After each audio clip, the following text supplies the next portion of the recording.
Welcome to our session today. I'm honored to be a part of this esteemed panel, which includes leaders from procurement, legal department, and law firm. Caitlin, Daniele, and Eric, thank you for joining us today. And thank you to Sylvia and the Buying Legal Counsel for hosting this webinar. We have a lot of interesting perspectives to discuss today, so let's dig right in. The paradox of value, which is also known as the diamond water paradox, is based on the contradiction that although water is needed more for survival than diamonds, some would argue that point, diamonds command a higher price in the market. Value in this context has two different meanings then, use value and exchange value. Those items which have the greatest frequency of use often have less exchange value, and then conversely, the greatest exchange value, highest price, can have less regular use, sort of frequency value. So today we will discuss this concept in the context of value in legal services and in the hiring of legal services. Our speakers today represent the three-legged stool of the client value relationship: procurement, an in-house client, legal operations, and the law firm. So perceptions and definitions of value can vary greatly between stakeholders and can range from relationships and the depth of experience, outcomes based on a time to goal or goal reached, expediency in crisis, an innovative legal strategy or expertise used to reduce the time to resolution, owning the client's business problems and proactive demonstration of recommendation that reduces waste or reputational damage, and then price. But value flows across all of these elements.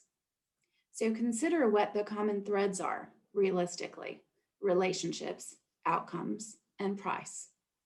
And how are those common threads applied in different legal needs scenarios? So for instance, in a litigation example, is it the cost of results, perhaps in a high volume litigation example, or is it the results at all cost, which might be in a bet the company litigation example? So given the variety in value from matter to matter and from stakeholder to stakeholder, how do we procure legal services based on value and need? So we'd like to begin with a question for our audience. What is of greatest value to you? So Sylvia, if you could launch that question for us, you'll see it appear on the screen here with several responses. If you would please reflect what your opinion is in terms of which of these is of greatest value to you. We'll give participants a moment to complete their responses, and then Sylvia will show us the results of your responses. Okay, so it looks as though, based on our audience's opinions, outcomes at 41%, an innovative legal strategy at 24%, and then cost competitiveness at 18% were the top three responses. So thank you very much for sharing your thoughts and feedback on this question. So then let's start taking this as the context for beginning our conversation then. Daniele, given the variety in the definition of value, how should we measure it? How do we transcend that sort of gut emotional feeling of value and get to a data-driven decision of value? Thanks a lot, and good morning, good afternoon, everybody. Thanks for the challenging question, I have to say. It's not an easy one.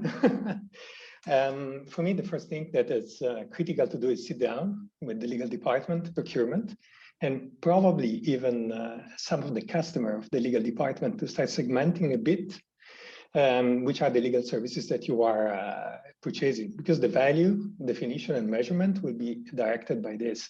And I give you an example. So if you have something that is transactional, operational, or strategic, then you will fit this kind of the service that you have to procure or to utilize in these kind of buckets.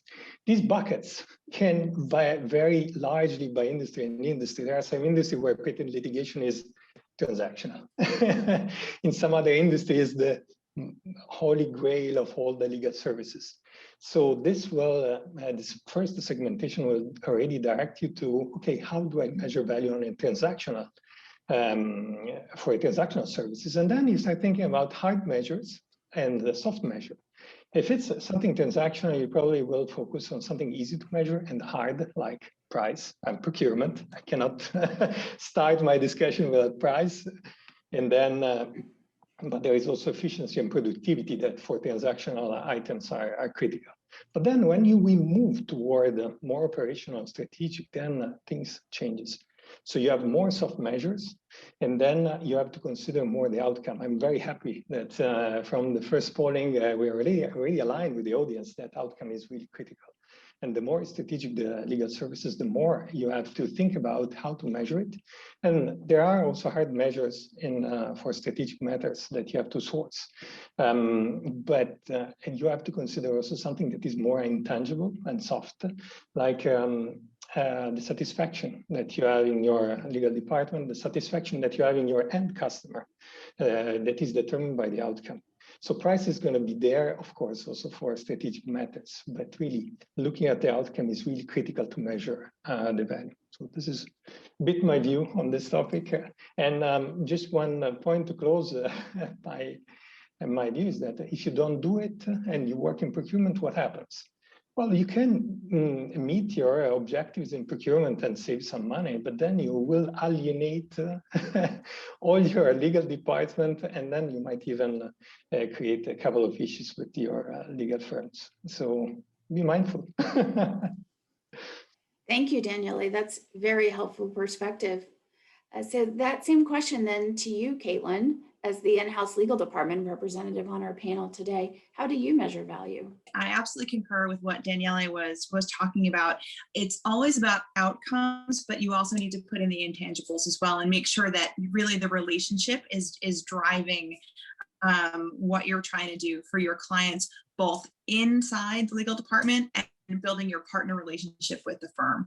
So for us, as we've talked about before as a group, I sometimes worry that people think that in legal operations, you're mainly concerned with price. And of course, price is an issue, but to be an effective legal operations leader, you really need to consider the case, what the attorney needs in-house, the firms that you want to work with, and take that whole picture so that you can make sure your attorneys are getting the support that they need and that you are communicating effectively with the firm and giving the firm what they need as well. So it's really a back and forth with both sides to make sure that you get the value that you're looking for to drive that outcome. That's great. And you just teed up the next question easily, turning to Eric from a law firm perspective and talking about outcomes rather than price. We'd love to hear your thoughts on value and how it's measured inside your firm and for your clients.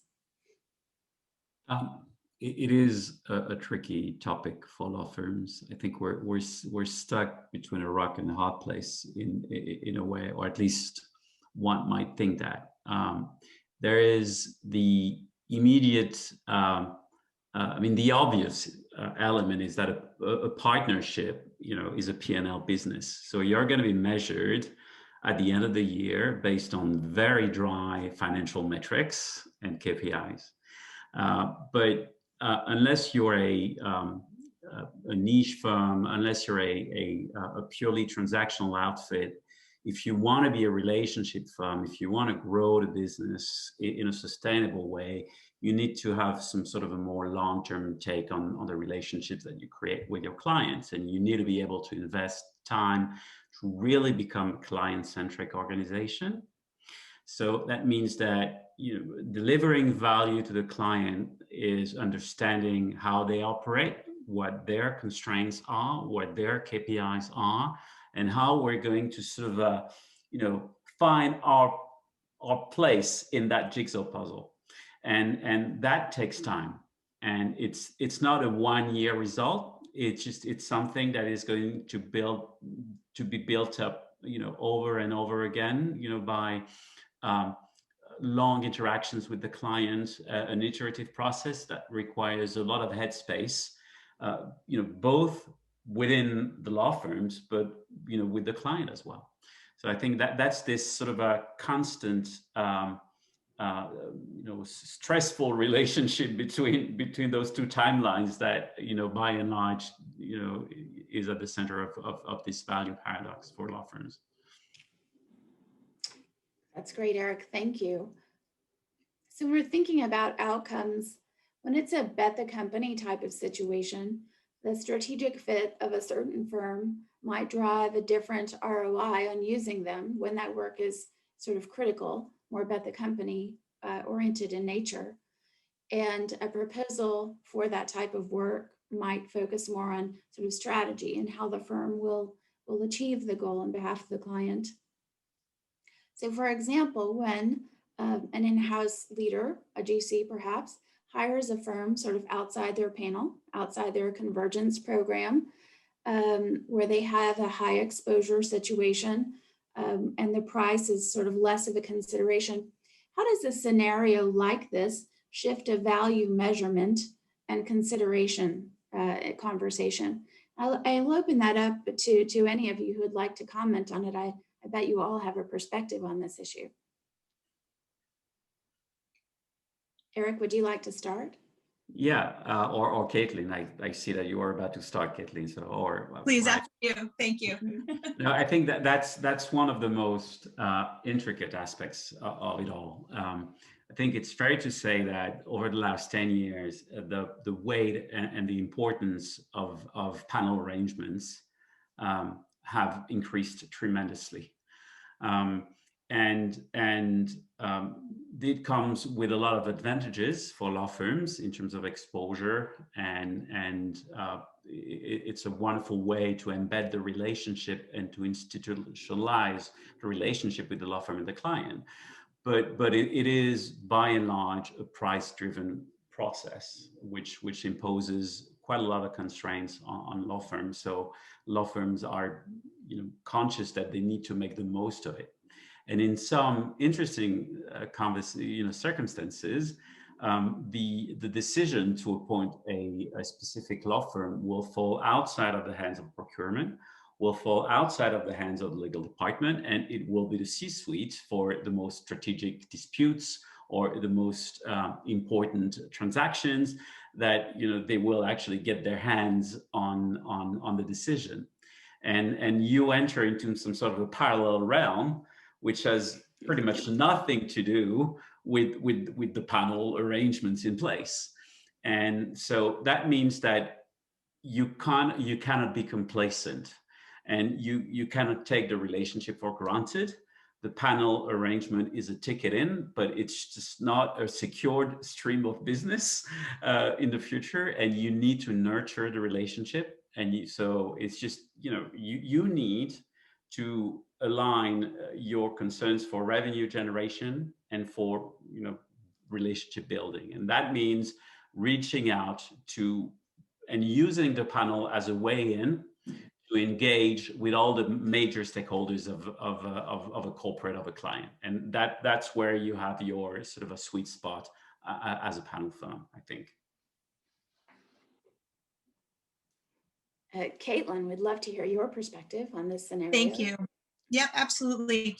What I wanted to add is, I think, Kimberly, your point about exposure is really the driving element there. If you have a very high stakes litigation, then you'll see potentially different prices at play. And it's not to say that we no longer evaluate that, but you put that into the broader context, and everyone understands that there's a reason for this. When you're working with people analyzing the data across different companies, you always want to, parts of the company, I should say, you want to get past that initial, I'm flagging this rate because it seems out of here and therefore it's wrong, right? That's never the case if you're looking at the full context and making sure you understand all the different elements that are at play. So yes, price is important as part of the value, but if you look at the potential other costs that you're avoiding, right, to the cost avoidance part of the price, that is really important and key. And Daniele, would you like to add anything else on this sort of discussion? No, I would say I'm quite aligned on exactly that. The panel is the ticket in, so it's very important to participate, but it will not guarantee you everything, because there might be specialties that go beyond procurement or legal and go to the C-suite. But it's very important, again, to have a broad view.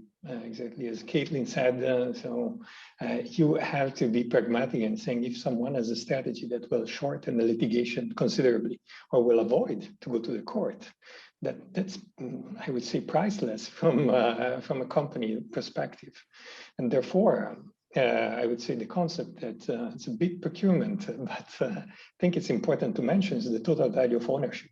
So here, more in particular, when you have a strategic matter, you have to consider the benefits that I would say your decision is taking and difficulties of, I would say, calibrating the view of different stakeholders. You know, there's bad procurement, there is the legal team, operations and GCs, and there is also the firm that wants to participate and contribute to the value, of course. Well, let's take another poll of our audience to see what their perspective is on this sort of question. What do you think is the driver most often in the selection of outside counsel? Is it the cost of results, or is it results at all cost? So we'll take a moment and allow our audience to reflect their opinions.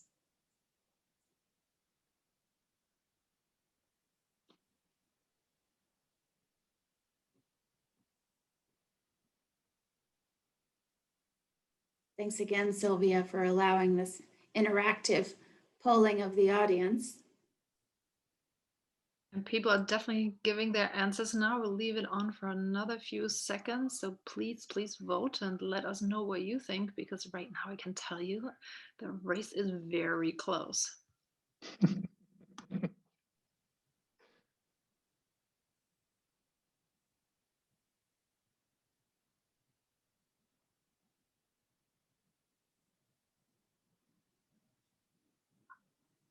Wow, look at that.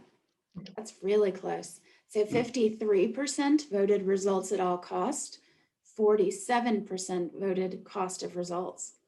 Very interesting. So I think that's a nice transition point for us in our conversation and talk about the obvious, and that is price. So the next question I have for you, Eric, how does a law firm go about setting a price in a proposal for work? I don't know whether quoting for work is an art, but it's definitely not a science, or at least not yet.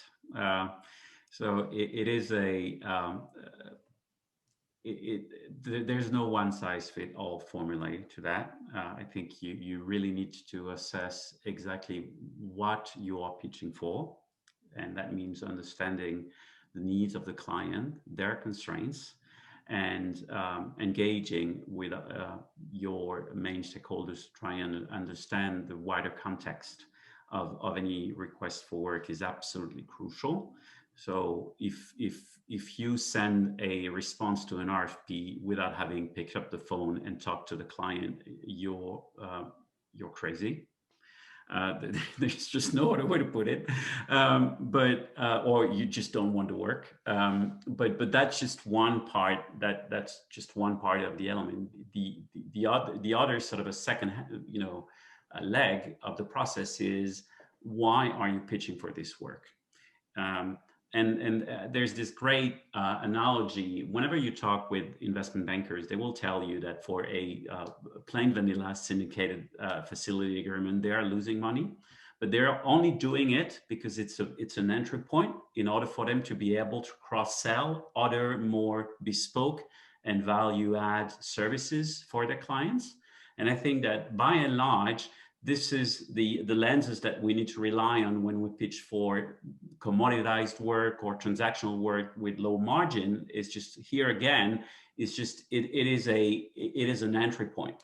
It's just a way to become part of the ecosystem of your client and mind the relationship from that point on.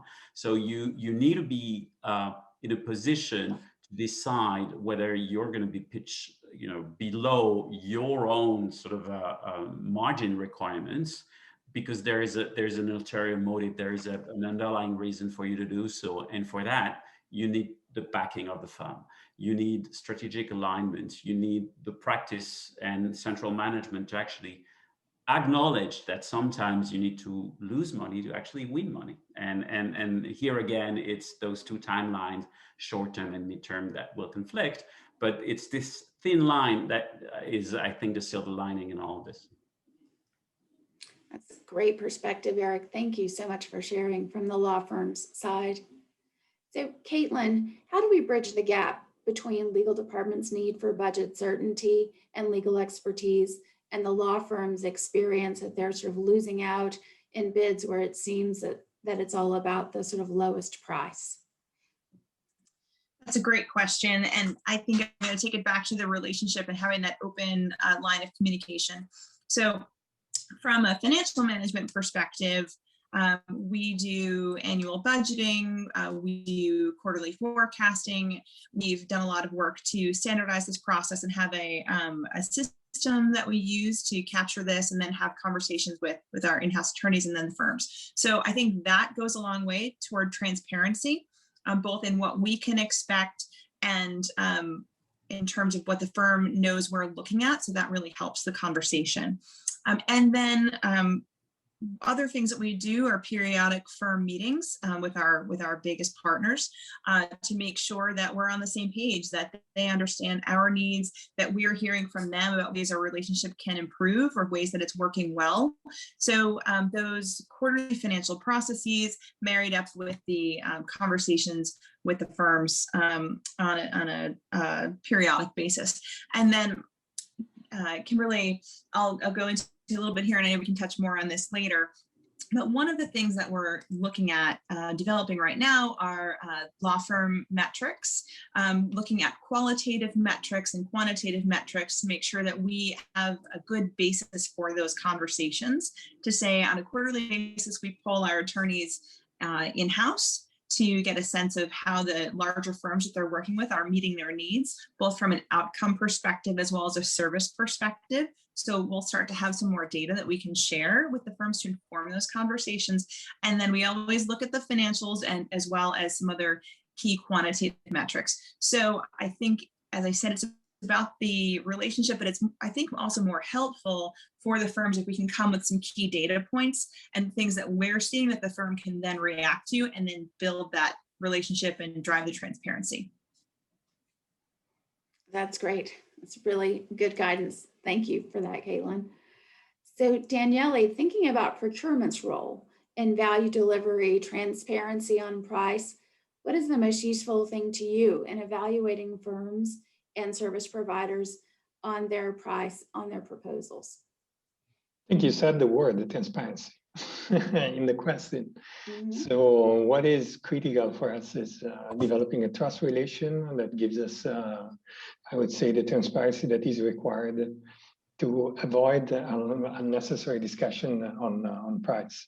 And I'm saying this because usually in your GC, in your legal operations, you often have a lot of good lawyers that come from the big firms. So I think it's a bad strategy to try to challenge or have a price discussion that is disconnected from reality from the beginning, or that we're hiding the obvious, that there are some, I would say, partners' time that are very expensive. Fine, it's understood. Or trying to I would say, have an army of analysts or paralegals that try to justify the partner's time. So this kind of discussion, to me, they should be closed at the beginning, and we should really focus on transparency on what we want to achieve, the real timing, the real seniority that we need, and also, I would say, a good understanding of how the project management will work, the efficiency. Is together with transparency, sometimes in the past, more than now, there was a challenge toward the legal firms, toward really related to how they are efficient, if they are at all taking care of becoming efficient. Now this has changed. So, and we know it, and we definitely appreciate it. But again, from your question, to me, the key point is to making sure that the value flows that there is transparency and that we can really focus on what we want to achieve, not having a bargaining like in a bazaar. That's definitely not the scope. Well, so transparency takes us to a natural next question. Instead of thinking about how we're procuring legal services, and are we trending towards more commoditized processes? So there's bidding for matters, reverse auctions, various technologies that are used to provide support for the decision-making and RFP process. Daniele, what is your thought about these tools and technologies as it relates to legal services? To be honest, I'm a big fan of all of them, being from procurement. But the real thing is how to use them. So what I said at the beginning, so it needs to be clear from your customer, so the customer from the legal department, if it's a commodity item, transactional item, where you can push a bit more on prices, or if it's a strategic item. And the tools that you can use are very different. For strategic items, now there is even the possibility to measure the performance during the project. It's a bit innovative, but you can do it collecting the feeling of the internal counsel and the external firm. Because if these two are not parallel, then you know that the project is not going in the right direction. And then at the same time, you have to use also for commodity item the technology of e-auctions. And in the middle, there is also the combination of the two that I think it's very valuable. So to having the e-auction that opens the door, and then you look at the strategy, because in some cases, you realize that the strategy is more important than what you can find as a result of an RFP and an e-auction. So you cannot really always just look at price or just look at the performance, but you have to mix. And for me, the recipe depends on how you segment, how you work, and how you are connected with the outcome that you want to achieve. But overall, I try to use as many tools as possible. Also, because if you embed the tools in your process, you risk to have the market adapting to your way of working, and then you don't understand anymore the market. So it's a tough job. Well, and Eric, I would really like to hear your perspective. I'm sure your firm is put in a position to be participating in some of these RFPs and using these tools. Would love to hear your perspective about the challenge of that as a part of the buying legal services conversation. Yeah, it is challenging indeed. Experiencing a reverse auction mechanism is an interesting experience. It's a little bit like you're in a war room, and are you going to actually push the button or not? So it's not the most conducive way to create long-term relationships with a client. Having said that, I think we need to be aware and acknowledge the fact that legal departments, they're cost centers, they're not profit centers in an organization. So we need to embrace that reality and just understand that there are huge pressures on our clients to reduce their costs. So it's just we need to get that aspect, that pricing element, out of the way as soon as possible. And as often as possible. There are many ways to actually, in spite of those constraints, create, because it is a constraint for the firm, obviously, but to create a positive halo effect that, sort of where you can find ways to compensate for those constraints. And that means relying on a skill set that is not necessarily the skill set of your typical lawyer. We need to rely on the assistance of marketing experts, of business development analysts, to just help us create another way to create that long-term relationship in spite of those constraints. There are perhaps cute ways to sort of navigate through them, but in the long run, I'm not sure that that's going to pay off. And I think you want to play the game fairly and try to find inventive and mutually beneficial ways to go beyond that sphere of price competition and And you actually, even for clients with whom that constraint is extremely hard, we have examples where, because of, because of an important piece of litigation work, or because of strategic advice to board members, we've actually, those constraints are put on the side, because, coming back to the second poll, the stakes are so high that the question is no longer about pricing, but you wouldn't have been there had you not accepted to play the game of the reverse auction, process. So I think it's a good story that tells you that, there is something for everyone in this process.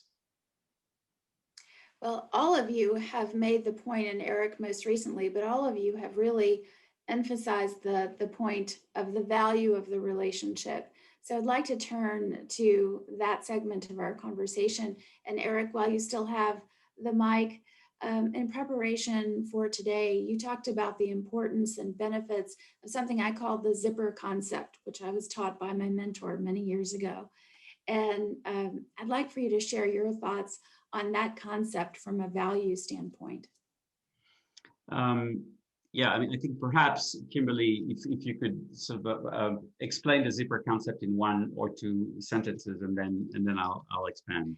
Sure. So I know you talked about the importance of aligning the sort of ecosystem of your firm and the client, and how you need to have relationships at every level. And that sort of aligns to the sort of zipper concept, where at the senior most level and the sort of more junior level, if you will, even the paralegals, having good relationships between your firm and your legal department are so critical. That was exactly. I think the way to do that is actually to scale the relationship.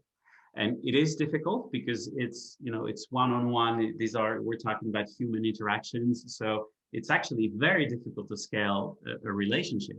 But if you don't manage to do it, you're going to fail, or at least you won't reap the benefits of an institutionalized relationship with a client. How do you do it?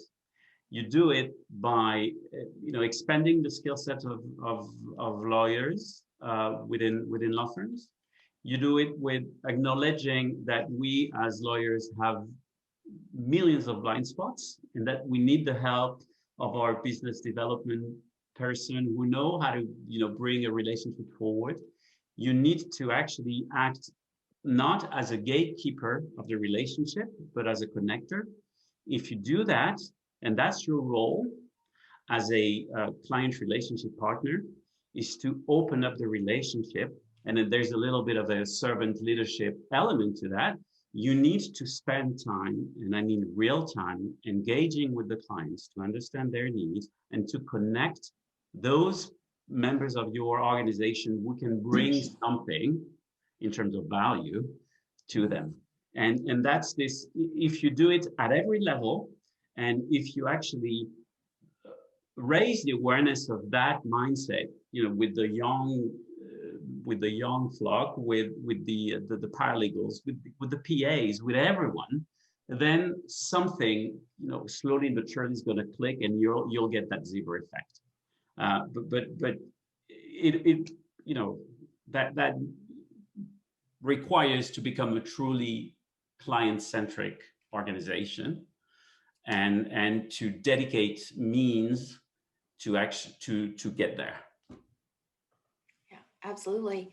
So Caitlin, a question for you.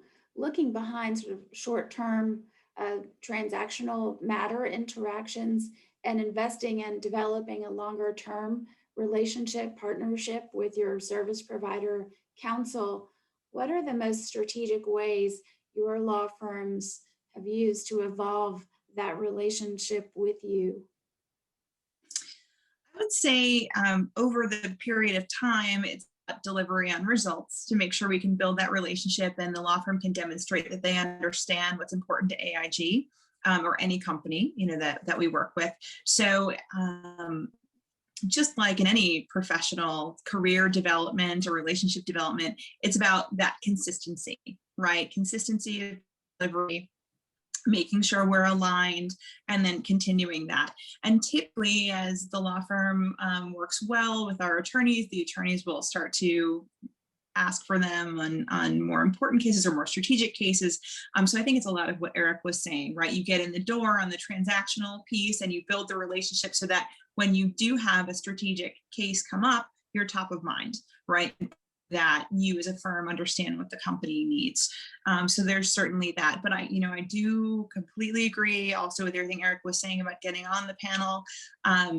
That's the starting point in many ways to these. So you want to make sure that you're on the panel, you're on the radar of the people in the company who manage the panel as well as the attorneys. So it's a matter of working over time to continue that delivery.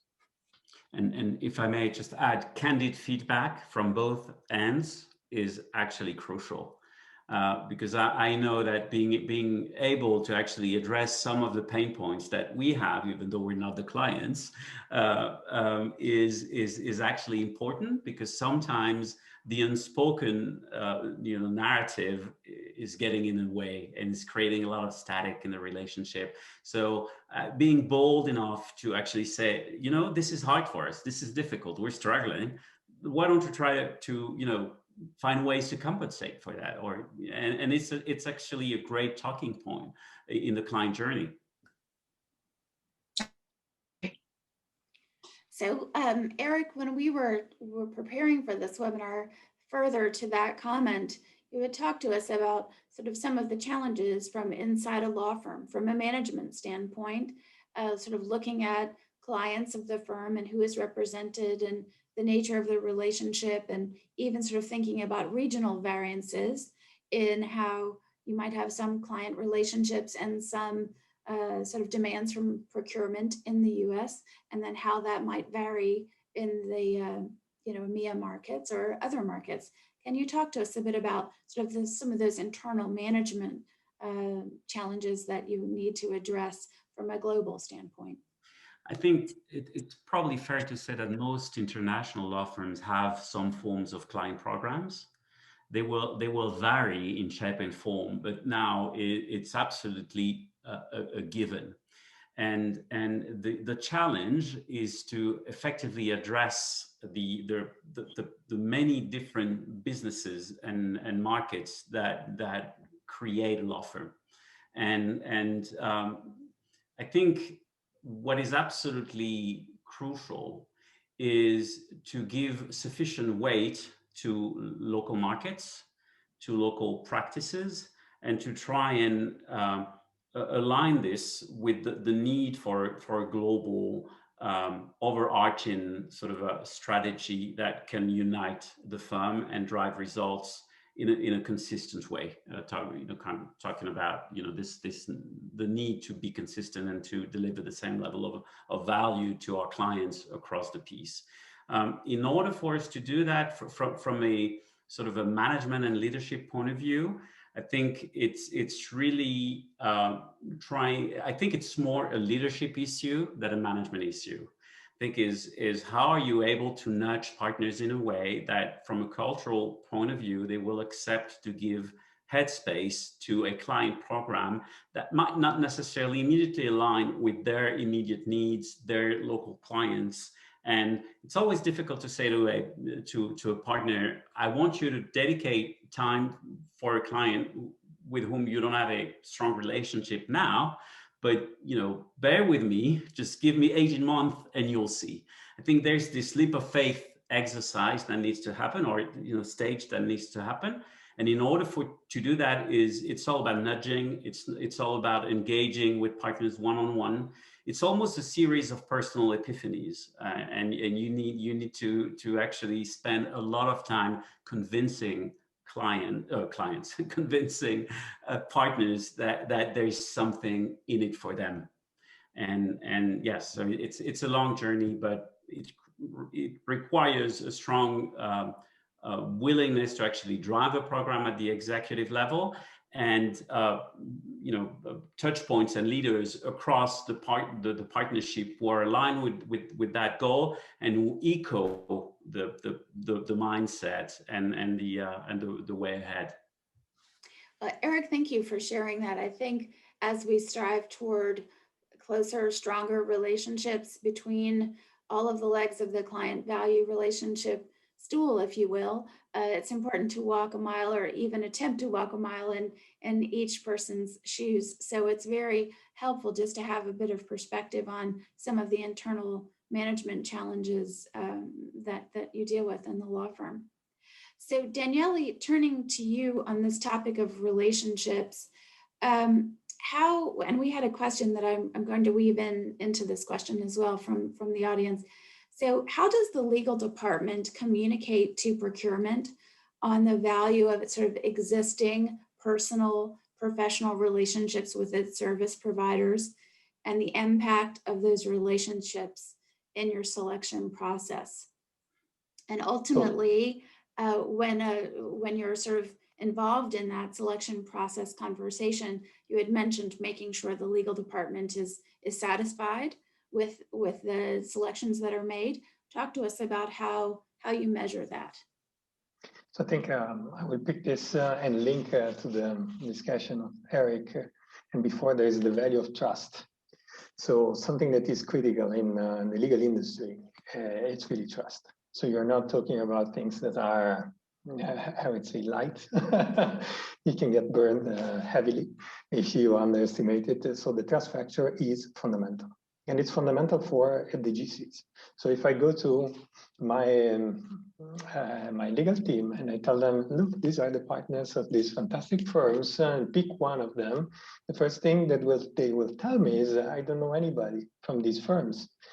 So from the question that from the audience, I would say it's critical to understand the network behind your legal department. It's critical also to challenge it. But if you just throw it away, they will shut the door. So from procurement perspective, it's really a matter of generating a trust relation at three. So legal office, legal operations and legal departments, the firms, and also procurement, and understand why these relations have been built, and try to drive transparency in the discussion. I mean, it can be contracting because sometimes you you might see that the relation is going well beyond what they should go. And we are forgetting lots of things in terms of compliance. So finance and procurement then need to be there. But at the same time, completely disregarding relations might also fire back. Because there are some, I would say, some teams that work very well because of their relations. And if you break it because of price or because of other reasons or bad selection or bad value engagement, then the team breaks and then you don't have the results anymore. And you have to explain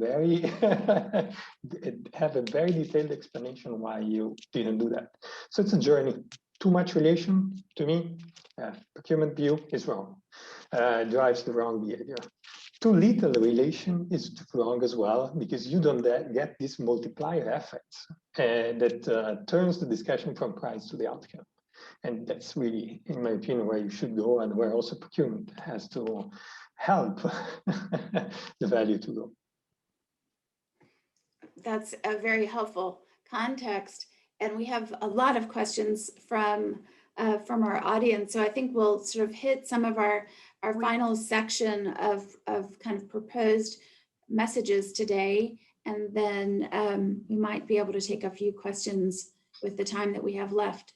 So Daniele, you perfectly teed up this sort of conversation of the inherent sort of difference. I don't want to say conflict, but difference in how each leg of this stool is sort of measured and is focused on in this client value relationship. So considering the roles of this three-legged stool and how each stakeholder in the client value relationship is measured, and sort of procurement is measured on their ability to negotiate good prices and have satisfied internal customers. The legal department is measured on their ability to mitigate risk and service the business client. And the law firm is measured on their ability to deliver expertise and achieve the client's goal and institutionalizing a relationship, which is, they're measured both by their client and by their firm in terms of performance. So Daniele, if you wouldn't mind sharing your perspective on the sort of partnership between procurement, legal department, and law firm, and how to achieve sort of mutually agreeable commercial relationship. I have to say it's tough. So if I just look at my MBOs and I talk to my friends in the legal department and I look at their MBOs, they don't match in many cases. And when I talk to the law firms, they tell me, well, we didn't know that you were interested in this and that. We're actually looking at something else again. So I see it very powerful, the use of agile teams, where you can really scale down the objectives and really deliver on with agility on a big important topic. And then you have to find a balance. Unfortunately, it's difficult. Procurement is driven toward finance, and sometimes the value that you deliver beyond the numbers is not recognized. But if you want to continue to work with your legal team or together or be recognized also by the legal firms as a partner, you have to mediate. Therefore, for me, it's really to try to find a balance to make sure that the value is delivered first. Then, of course, I meet my objectives, otherwise I will not be in business very fast. But also that I talk to the company, to the corporation, to my leadership, to explain and clarify that in some categories it's a bit different, the value, and that you cannot just block the discussion in the hard measures, but you have to consider the soft measure and the total value of ownership. As I said, not an easy answer, but you can try, and if you get small, make it small, in some cases it works really, really well. That's great, Daniele. Thank you. I know it's sort of the whole foundational basis behind our conversation today, the paradox of value and how it varies between stakeholders. Eric, thinking about from the law firm's perspective, thinking about sort of those proposal processes, if you could change one thing about a client engagement sort of procurement process, whether it's through procurement or through the legal department directly, what would that be? It's a buffet. The world is your oyster, Eric. I think I would have like formal client catch-ups every 3 months. Every quarter, you sit down with with the core client team and the client, and you assess where you are. So more formalized touch points to sort of give a sense of momentum to the relationship, I think is what I would like to see. Great, thank you. And Caitlin, what would you most like the procurement team to know about the priorities in selecting counsel? I consider the in-house attorneys as well. So I'm playing the role of having my in-house attorneys as my clients, having the firm as my partner, the business side, the company is my other client. Right. So not for procurement, but not exclusively for procurement. It's understanding that balance, right? We're all trying to deal with not necessarily conflicting needs, but different needs at different times and pulling that all together. So working with any partner, procurement or otherwise, making sure we take the full context into account would be key. That's great. Thank you. Well, I just wanted to let the audience know that we have assembled a document that will be listed on the Buying Legal website and also on my company, Moray Global's websites, which will include a sample list of questions that can be used in conversations between the legal department, procurement, and the law firm. And our panel of experts have put together quite a good bit of guidance that might be useful to you as a deliverable from this webinar. So I just would like to say thank you to you all for this terrific conversation. I think we could continue to chat about this for quite a long time, but we'd like to open it up, Sylvia, and take a few questions. Yes, and we already have a few questions. Gordon, you had made a few comments and asked questions. If you want to take over. Oh, that's too enticing. No, I guess I'm struggling with the question of value as a paradox. And I wonder if it's less a paradox than it is a multi-dimensional thing. You have multiple stakeholders across multiple jurisdictions, across multiple kinds of work that have vary in complexity, vary on impact, and the different stakeholders have different perceptions of value. And you have to match up the value on the legal service supply side with the, the external legal need side. And so, it's less a paradox than a very, very messy stew of things. Of which, the procurement department comes in and they like simple things with straight lines and spreadsheets bounded things. And of course, that works really well in where things are not complex and dynamic. So I guess it's less a question than a comment about the multidimensionality and complexity of this thing we call value and matching it up across the aisle. I'm just thank you for the panelists for this conversation today. I like some practical advice around quarterly meetings, but also I'm not sure I heard any answer to that perhaps paradox. So I'll stop there. I never heard it as a messy stew. I'll have to think about that. I think that's a good point. I don't know if any of you wanted to react to this. No?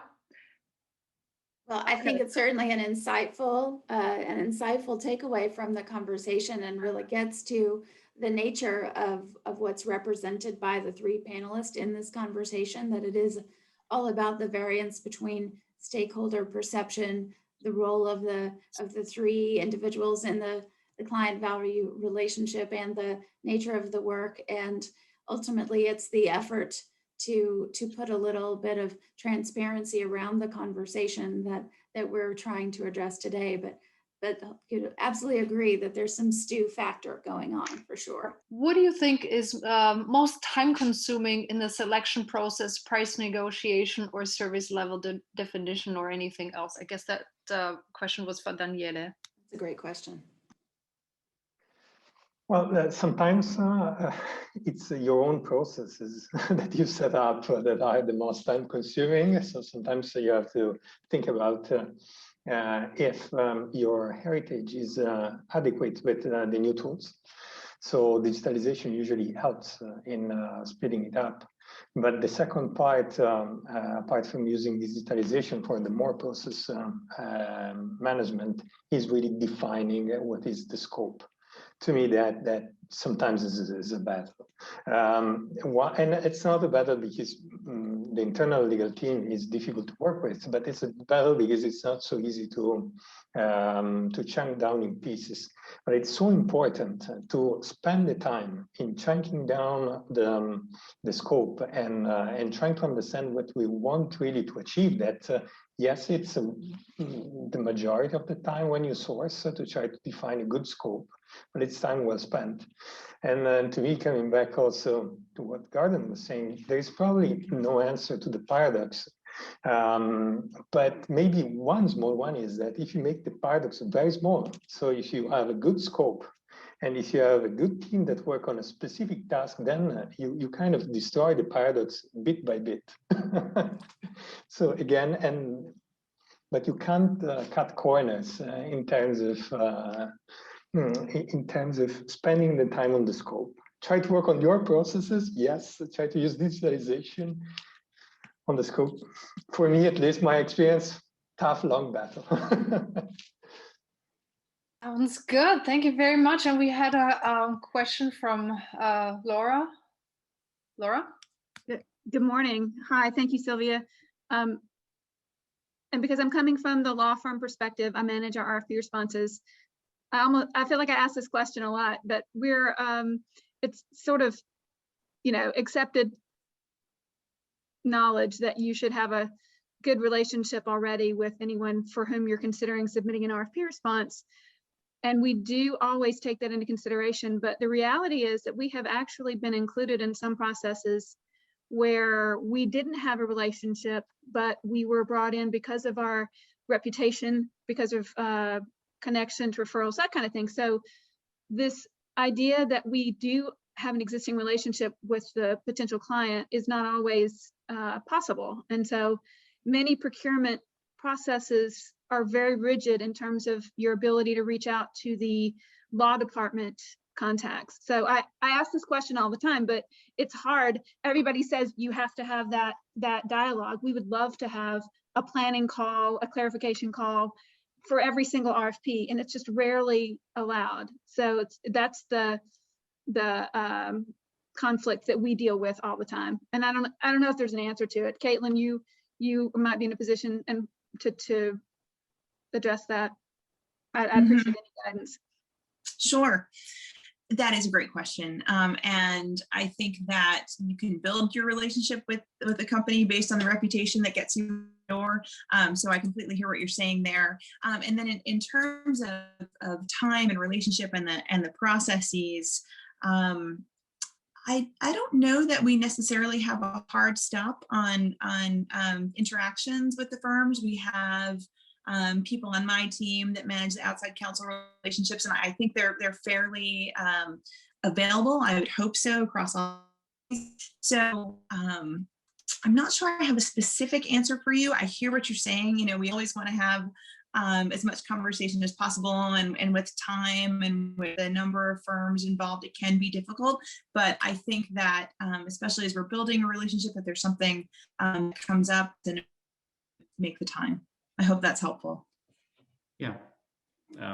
Laura, if I might share just a short example, we had to go through a process like the one you have just described. And so the only thing that we could do is, after we submitted a pitch, ask for a debrief meeting to be better prepared for next time and have greater context as to what the expectations were. So that's where we landed. But I agree that's sometimes a little bit of a struggle to get there. Laura, thank you for that great question from up the street in Nashville. Great to see you on the webinar. Thank you, everyone, for participating in our conversation today. I think it does demonstrate that there's a lot more to be discussed, a lot more opportunities for solutions and collaborations between all of the legs of our client value relationship stool. But I would like to thank you for engaging with us today in this conversation, and to the panelists, thank you so much for your time and expertise.